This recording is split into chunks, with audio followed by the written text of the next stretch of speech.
आते हैं वो पीछे से चिपकी हुई है, और जो मोमेंटम होती है वो भी चिपकी हुई थी पीछे से। ये नॉर्मली जो होता है जब 2-3 ऑपरेशन हो जाते हैं तब चिपका हुआ निकलता है। और नला जो था, नला बहुत ज़्यादा फूल रहा था और पीछे को चिपका हुआ था कि उसमें से ब्लीडिंग भी हो रही थी। बेसिकली ये सब कुछ जब होता है जब 2-3 ऑपरेशन हुए हुए हैं मरीज के, या फिर अगर पहले केस में होता है तो ये होता है कि कभी मरीज को पुराने टीबी रही हो या कुछ रहा हो तो ये दिक्कत रहती है, ये तब होता है। अब देखिए आपके पेशेंट में जितना मुझे पता है पहले भी उन्होंने एड्रेस का ट्रीटमेंट किया है कहीं से, इनफर्टिलिटी का ट्रीटमेंट किया ना। बच्चा जो कह रहा है किससे ठहरा है, किससे ठहरा है, लेकिन 6 साल बाद ठहरा है, इससे पहले नहीं ठहरा ना।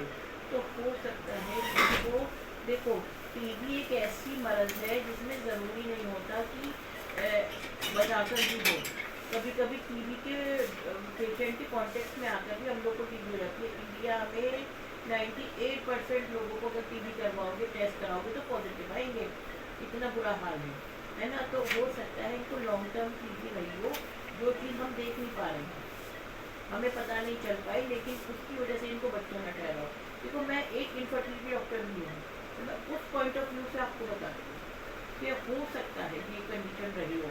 फिलहाल जो मुद्दे की बात ये थी, बच्चा आपका बिल्कुल सही है, आपको हैंड ओवर कर दिया गया होगा, लेकिन जो मरीज की है पीछे से यूट्रस चिपका हुआ था, उसकी वजह से जो है ना दिक्कत बनी है पेशेंट में थोड़ी सी। हमने सब कुछ कंट्रोल मैंने कर दिया है, लेकिन इन फ्यूचर आपको हो सकता है कंसीव करने में फिर परेशानी। मैं आपको ये चीज़ बता रही हूँ, क्योंकि उस वक्त में आप लोग फिर ये कहते हो कि डॉक्टर ने कैसा ऑपरेशन किया, क्या किया, ऐसा कि दोबारा बच्चा नहीं ठहर पा। तो मैं आपको अभी बता रही हूँ उस कंडीशन का, कि इस कंडीशन में इनकी जो ओवरीज मैंने देखी है ना, अंडे देखे हैं और नले देखे हैं, उससे मुझे ज़्यादा खास उम्मीद है नहीं आपकी मर्जी की कि वो आगे भी बच्चा कर पाएंगे। कंडीशन 3 साल हुए थे शादी को, तो 4 नंबर बाद क्या ट्रीटमेंट चल रहा था, एक टेस्ट हुआ था मीनाक्षी को, नली वगैरह का नलों का टेस्ट होता है, वो टेस्ट होता हुआ है, था। हाँ उससे देखते हैं नले खुले हैं या नहीं खुले हैं। लेकिन जो मैं आपको समझाना चाह रही हूँ वो ये चीज़ है कि उससे ये पता चल जाता है नले खुले हैं नहीं खुले।